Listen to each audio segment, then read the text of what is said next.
In today's world, it feels like everyone wants to make the best shot ever. And yeah, cinematic looks great, it's beautiful, and it's so inspiring. But nearly after 10 years of making documentary films, writing, scripting, shooting, editing, and now creating YouTube videos, I've learned something that's way more important. It's not about bigger or more cinematic, it's about using simple shots the right way. And today, I'm gonna break down the only 10 shots that you need to make any video look cinematic. And more importantly, to bring your story to life. Let's start with the foundation, the wide shot. As a filmmaker, it's almost impossible to tell a story without a wide shot. This is the shot that establishes everything, where you are, what you're doing, what you're about to do, and this shot definitely gives your viewer to understand the environment, your location. Wide shots also help show scale. If someone is alone in the frame, it can mean loneliness, isolation, or even adventure, depending on the story. Sometimes I go ahead and even shoot an extreme wide shot, in most cases with the drone, to show the entire area. It automatically tells your viewer, this is where we are. This is our environment. This is where we are located at. So basically, wide shot is so important to establish your scene.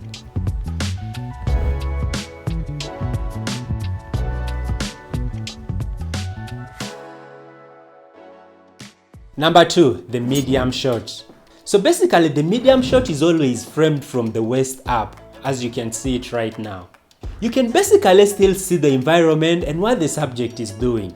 Just like this shot, you're able to see the plants in the background, you're able to see my logo, and above all, you're able to see me, speaking.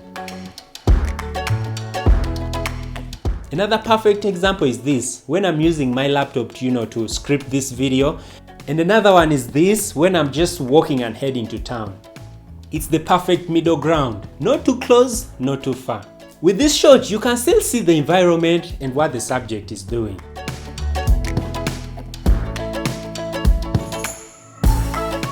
Whether that's typing on a laptop or walking and heading to town just like I'm doing right now, or even setting up my gear, in all these shots, you're able to see the environment and the subject.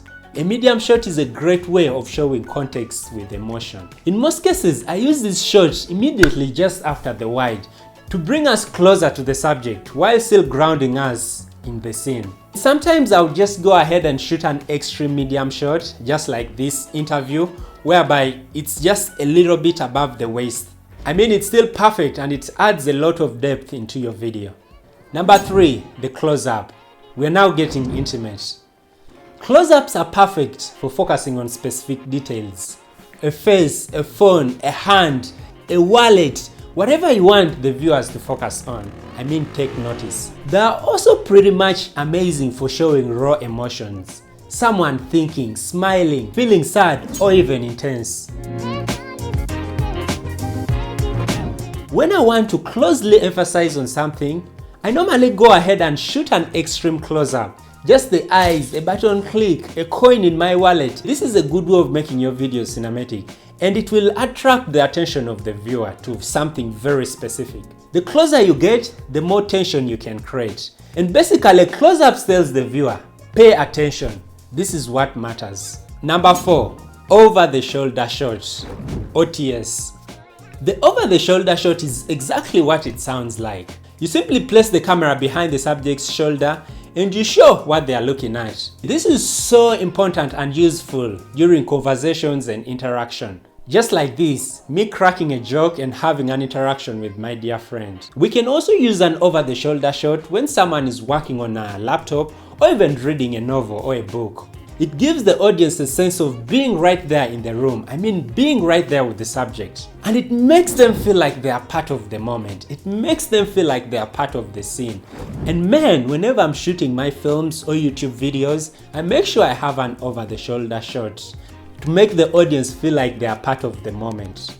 In this example of me scripting this film, it definitely makes you feel like you're the one typing, scripting, and man, this shot is simple but very, very powerful. This is another beautiful example of me just reading a novel, and as you can look at it, it feels like you're the one reading it. And for this scene specifically, I'm shooting an over-the-head shot. And it does wonders. It's almost similar to an over-the-shoulder shot.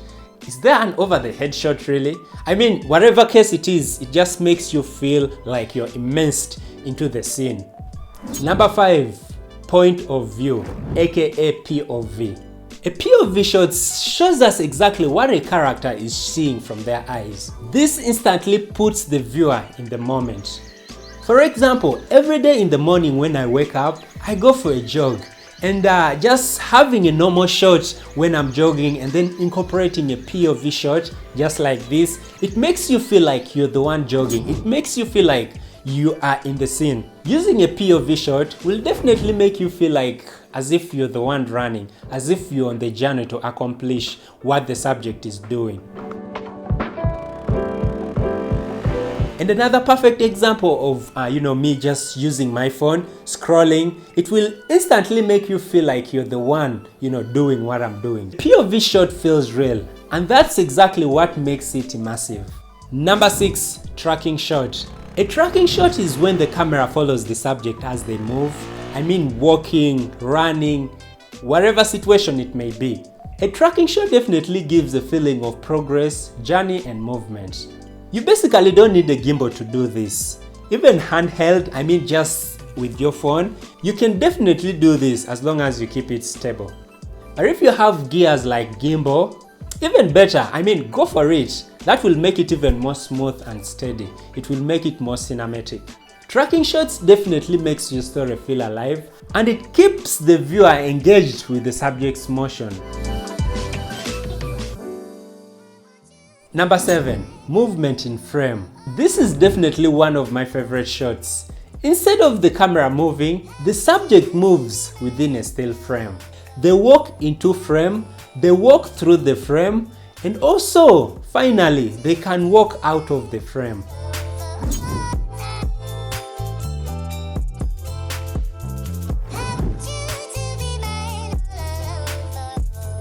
This simple technique adds motion and meaning into the frame without complicating everything. Sometimes just standing still, I mean the camera staying still, is all you need to make something feel intentional. Shot number 8, push in, push out. This is when the camera moves slowly towards the subject or away from the subject.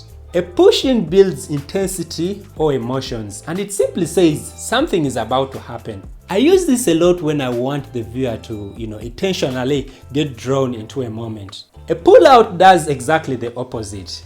It definitely releases tension and creates space. Or when I want to emphasize a change in tone of motion, this shot is a very, very perfect one, to use. Number 9, drone/aerial shots. Drone shots are pure cinematic gold. Ooh la la, so beautiful. They show scope, beauty, and a beautiful perspective that no ground camera can replicate. Whether you're flying over a landscape, a city, or even a beach, drone shots will always elevate your film, literally. When used rightly, they make your videos, film, look like a big Hollywood movie. They make it look like a big budget movie, even if shot solo. 10. Time-lapse. A time-lapse is a very great way to show passing of time. It's so beautiful to show sunrise, sunset, traffic, clouds moving, or even a busy street. Time-lapse are so perfect for transition and adding rhythm into your story.